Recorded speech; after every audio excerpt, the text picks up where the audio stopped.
All right, what's happening, everybody? It's your man Akeem, and welcome to the Sports News Insider College Football Blog. Here to give you a recap of the first week of the college football season. What a great week it was. We saw a couple of key upsets and a couple of quarterback controversies for some of the top teams in the nation. Now, I'm going to give you some of the top games that you should have watched this week, and a couple of great games. Starting with the UNLV Wisconsin game. Wisconsin's ranked number 11 in the nation. They ended up coming off with a 51-17 point victory. This was a great game. Now, Russell Wilson, their star quarterback, had a great game, especially with that 46-yard touchdown run on his first carry. He is definitely one of my dark horses for the Heisman Trophy this season. He's a great quarterback, and a lot of people forget about his mobility and his ability to run with the football. He's a great dual threat, and he's very underrated as a dual threat quarterback. A lot of people look at him as a passer, but he's a great runner as well, and he is one of my dark horses for this year's Heisman Trophy. Definitely keep an eye on him throughout the entire season. Now, TCU at Baylor, that was an outstanding game, probably one of the top games of this week, at least top three in my opinion.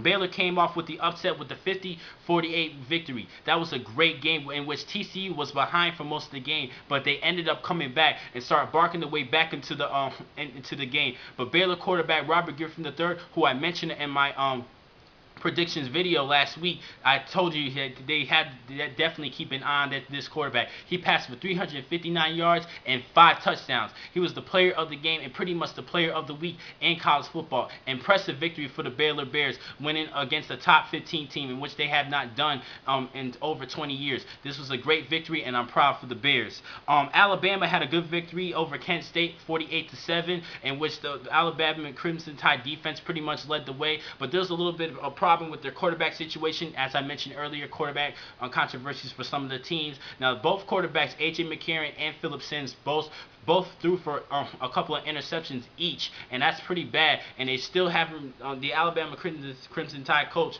Nick Saban, still has not decided who's going to be his starting quarterback. I think A.J. McCarron is still going to get that starting nod, but the competition is still intact, and they still really need to fill in this void at quarterback. It's not good to switch up quarterbacks every series. They really need that starter right now. I think A.J. McCarron, but the position for that starting position is still on board for Phillip Sims.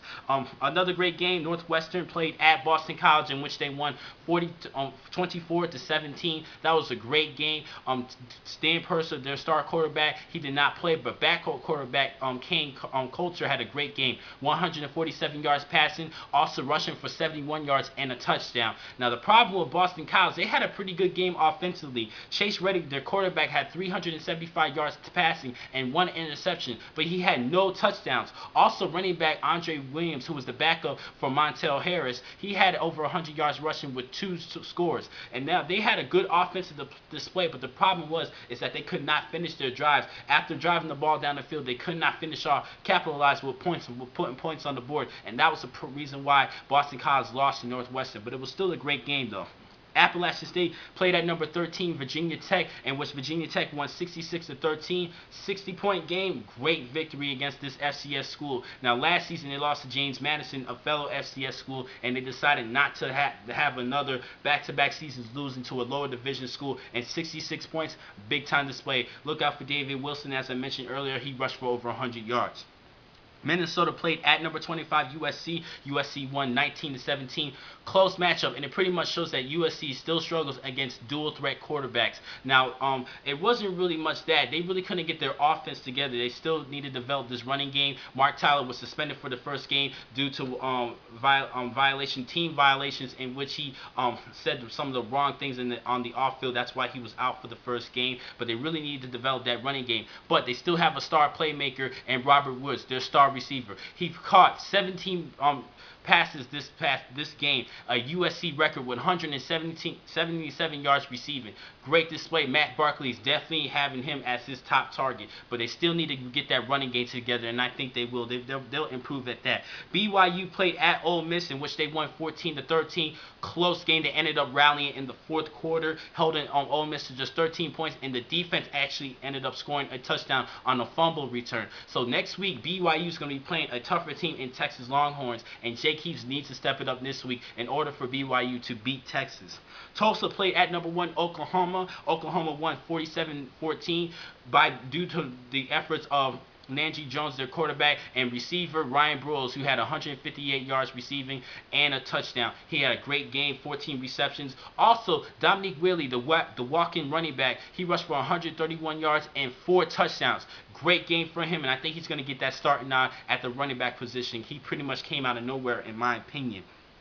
Western Michigan played at Michigan this past weekend. The game ended in the third quarter, but Michigan won 34-10. The game ended in the third quarter due to weather issues. Michigan had a great game, especially defensively. Brandon Harris returned a fumble recovery back for a score, also an interception back for a touchdown. So the defense is stepping it up, and they have a big game, a night game next week against the Notre Dame Fighting Irish, the first night game ever between these two teams, and that's going to be a great game to watch.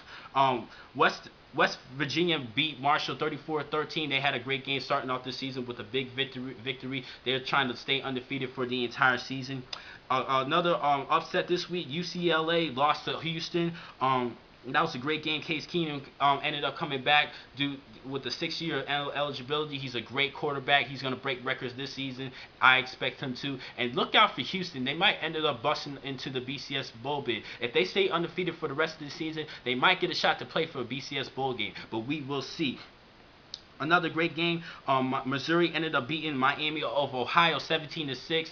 Bad game, but James Franklin needs to step up next season and improve a little bit. But he's getting everything together, trying to rebuild this team offensively with the loss of Blaine Gabbert, who went to the NFL. James Franklin really needs to step up, and I think he's going to get just a little bit more comfortable on this offense and build more chemistry with his receivers. Tight end Agnew and T.J. Moser is his top targets. Another good matchup last week was the Texas Rice game. Texas won 34-9. Texas is rebuilding from last year's non-bowl season. They ended up having a losing season last season, and they have a new offensive coordinator in Brian Hurston from Boise State. He's a great offensive coordinator, and it looks like Garrett Gilbert is getting a little bit more comfortable with this offensive system, passing for 239 yards and a touchdown. He still needs a lot to work on, but I think he's just getting a little bit more comfortable in his decision in his passing. That was a great game for Texas. The games of the week, Oregon versus LSU, that was a great matchup. LSU had a great game defensively and a lot of miscues for Oregon. They had a lot of turnovers due to fumbles and a muff punt in which Tyrann Matthew ended up returning a muff punt back in for a touchdown, and the defense of LSU just pretty much sparked up the game and controlled that line of scrimmage of Oregon, just like what Auburn did in that national championship. LaMichael James rushed for just 54 yards rushing on 18 carries. Terrible effort from him and the entire Oregon offense. LSU pretty much controlled the entire game. Great job for the LSU Tigers. The other game of the week, Boise State ended up beating number 19 Georgia at the Georgia Dome, 35-21. That was a great game. Kellen Moore, 261 yards passing, 2 TDs. He had a great game, pretty much pickpocketing the entire Georgia secondary, pretty much picking on them the entire game, and he had full control tempo of that game, and without the receivers Austin Pettis and Titus Young. So Boise State is still on the verge of making it to that national championship. If they stay undefeated, they might make it to that national championship, and Kellen Moore is definitely getting more recognition for that Heisman Trophy. Beating a good SEC team at their field, that's a great victory for the Boise State Broncos, and they still need to stay undefeated in order to make it to that national championship, and I think they will. But we will see. I'll keep you posted on these games. And the another key game that we all missed, an upset. Notre Dame ended up losing to the South Florida Bulls 23-20. A couple of delays in that game, but South Florida ended up prevailing due to their defensive efforts, especially with that strip fumble from Jonas Gray, in which it was returned 96 yards, and that was a great game. But there was another quarterback controversy for Notre Dame between Tommy Rees and Dane Chris. Dane Chris threw a crucial interception in the red zone, but Tommy Rees ended up stepping up in the game and stepping up, passing for 2 touchdowns. But he did throw for 2 interceptions, but he kept the Fighting Irish in the game, and I think Tommy Rees is going to get that start now. Now, between the 2 quarterbacks, Dane Chris is the more prototypical quarterback, and I think he's a better pro-style quarterback with a bigger arm. But Tommy Rees is a winner, and he's a great leader for the Fighting Irish, and I think he should get that start now. He kept that team in that game. They have a tough game next week against the Michigan Wolverines, and I think Tommy Rees should get that start now. I think he has the Fighting Irish have a better chance with Tommy Rees. But it was still a great game to watch. Another quarterback controversy: Penn State, the quarterback battle between Robert Baldwin and Matt McGloin. They have Alabama next week, and Joe Paterno really needs to decide who's going to be that starting quarterback. I really think Matt McGloin should get that starting out over Robert Baldwin, only because he's the better passer. But we will see. I will keep you posted on that. And there was a lot of great games this week. I'm just so excited to see what will happen next week. And for my next video, which I'm pretty much going to give to you tomorrow, because games are going to start Thursday, I'm going to give you all my predictions and all of my key players to watch. From Sports News Insider, thank you for watching today's vlog. I'm your man, Akeem McCall. Be easy.